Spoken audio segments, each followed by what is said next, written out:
El Evangelio según Lucas. Es uno de los primeros registros de la vida de Jesús y en realidad es la primera parte de una obra de 2 volúmenes, Lucas y Hechos.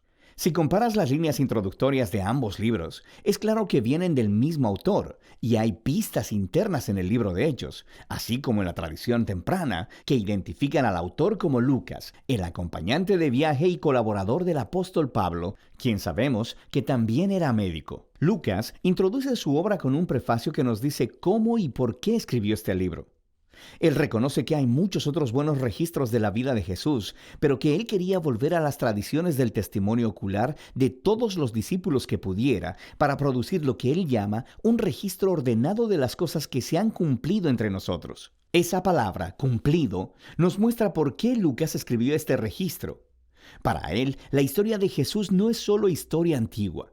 Quiere mostrar cómo es el cumplimiento de la larga historia del pacto de Dios en Israel. Y más grande que eso, la historia de Dios en todo el mundo. El diseño del libro es bastante claro. Hay una larga introducción que prepara las historias de Juan el Bautista y de Jesús. Luego, en los capítulos del 3 al 9, Lucas presenta un retrato robusto de Jesús y su misión en su región de origen, Galilea. Después de eso, la gran sección central del libro es el largo camino de Jesús a Jerusalén, lo que nos lleva al clímax de la historia, la última semana de Jesús en Jerusalén, antes de su muerte y resurrección, lo que después nos lleva al libro de Hechos. En este video nos enfocaremos en la primera mitad del Evangelio de Lucas. La introducción extendida cuenta en paralelo las historias del nacimiento de Juan el Bautista y de Jesús. Así que tienes a una pareja sacerdotal de ancianos, Zacarías y Elizabeth, a una jovencita soltera, María, y a José. Ambas parejas reciben una improbable promesa divina de que van a tener un hijo. Ambas promesas se cumplen cuando Juan y luego Jesús nacen y ambos padres cantan poemas de celebración. Estas canciones poéticas están llenas de ecos de los salmos y profetas del Antiguo Testamento, mostrando cómo estos niños cumplirán las antiguas promesas de Dios. Pero estos poemas también dan una vista previa del rol de cada niño en la historia que sigue. Juan es el mensajero profético prometido en la Torá y los profetas, que preparará a Israel para encontrarse con su Dios. Y Jesús, él es el rey mesiánico prometido a David, que traerá el reino de Dios sobre Israel y la bendición de Dios a las naciones, justo como él le prometió a Abraham. Después de esto, María lleva a Jesús al templo de Jerusalén para su dedicación, y 2 profetas ancianos, Ana y Simeón, ven a Jesús y reconocen quién es, y Simeón canta su propia canción, un poema inspirado en el profeta Isaías. Él dice: «Este niño es la salvación de Dios para Israel, y él se convertirá en luz a las naciones». Así que con toda esta anticipación, la historia continúa a la siguiente sección principal, donde Lucas presenta a Jesús y su misión. Él prepara la escena con el movimiento de renovación de Juan en el río Jordán, donde él está llamando a un nuevo arrepentimiento, comprometiendo nueva vez a Israel a la existencia a través del bautismo. Él está preparando la llegada del reino de Dios. Y luego, Jesús aparece como el líder de esta nueva Israel, y él es marcado por el Espíritu y la voz de Dios desde el cielo. Él es el Hijo amado de Dios. Después de esto, Lucas continúa con la genealogía y traza los orígenes de Jesús hasta David, y luego hasta Abraham, y luego hasta Adán en el libro de Génesis. Lucas está declarando que Jesús es el rey mesiánico de Israel, que traerá la bendición de Dios, pero no solo a Israel, la familia de Abraham. Él está aquí por todos los hijos de Adán, por toda la humanidad. Después de esto, Lucas ha colocado estratégicamente la historia de Jesús regresando a su ciudad de origen, Nazaret, donde inaugura su misión pública. En una reunión en la sinagoga, Jesús se pone de pie y lee del rollo de Isaías diciendo: «El Espíritu de Dios está sobre mí para anunciar las buenas nuevas a los pobres y libertad a los cautivos, vista a los ciegos y libertad a los oprimidos». Ahora, al igual que en los otros evangelios, Jesús aquí se presenta como el rey mesiánico que está trayendo las buenas nuevas del reino de Dios. Pero lo que Lucas está resaltando de manera singular son las implicaciones sociales de la misión de Jesús, de manera que él trae libertad.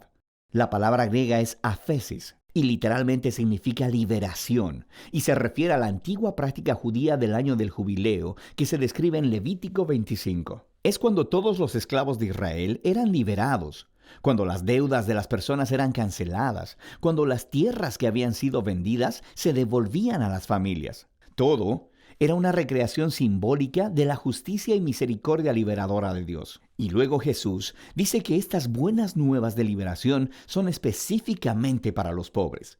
En el Antiguo Testamento, los pobres, o en hebreo aní, es una categoría mucho más amplia, no solo para las personas que no tienen mucho dinero. También se refiere a las personas de bajo estatus social en su cultura, como personas con discapacidades, mujeres, niños y los ancianos.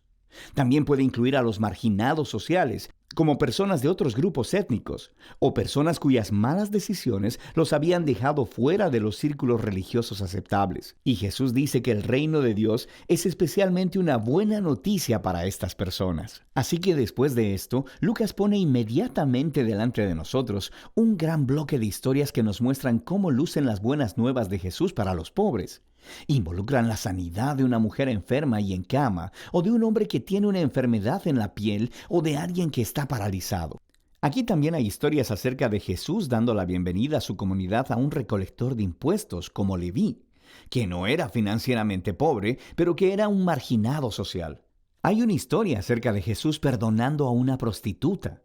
Lucas está mostrando cómo el reino de Jesús traía restauración y revertía todas las circunstancias de las vidas de las personas.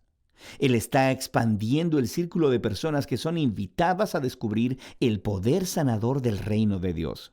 Y mientras la misión de Jesús atrae a un gran número de seguidores, Él hace algo todavía más provocativo. Él hace de estas personas un nuevo Israel, poniendo sobre ellos 12 discípulos como líderes, que correspondían a las 12 tribus de Israel. Y luego Jesús enseña su manifiesto sobre un reino de cabeza, o como Lucas lo llama, el sermón del llano. Él dice que el amor de Dios por el marginado y el pobre significa que su reino revierte todos nuestros sistemas de valores. Él está aquí para formar un nuevo pueblo de Dios, alternativo, que responderá a la invitación de Jesús al practicar la generosidad radical al servir al pobre. Personas que guiarán al servir y vivirán haciendo la paz y perdonando.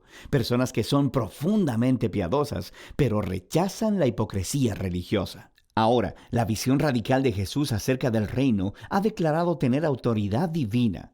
Así que empieza a generar resistencia y controversia, especialmente de los líderes religiosos de Israel.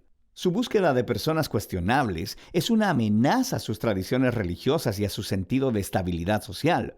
Así que empiezan a acusar a Jesús de blasfemar a Dios, de ser un borracho y de juntarse con pecadores. Esta sección culmina en una nueva revelación para sus discípulos sobre la misión de Jesús.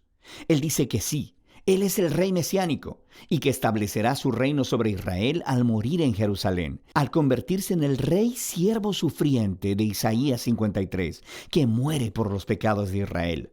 Y entonces, ¿la escandalosa idea? Se explora en la siguiente historia, mientras Jesús sube a una montaña con 3 discípulos y de repente se transforma delante de ellos.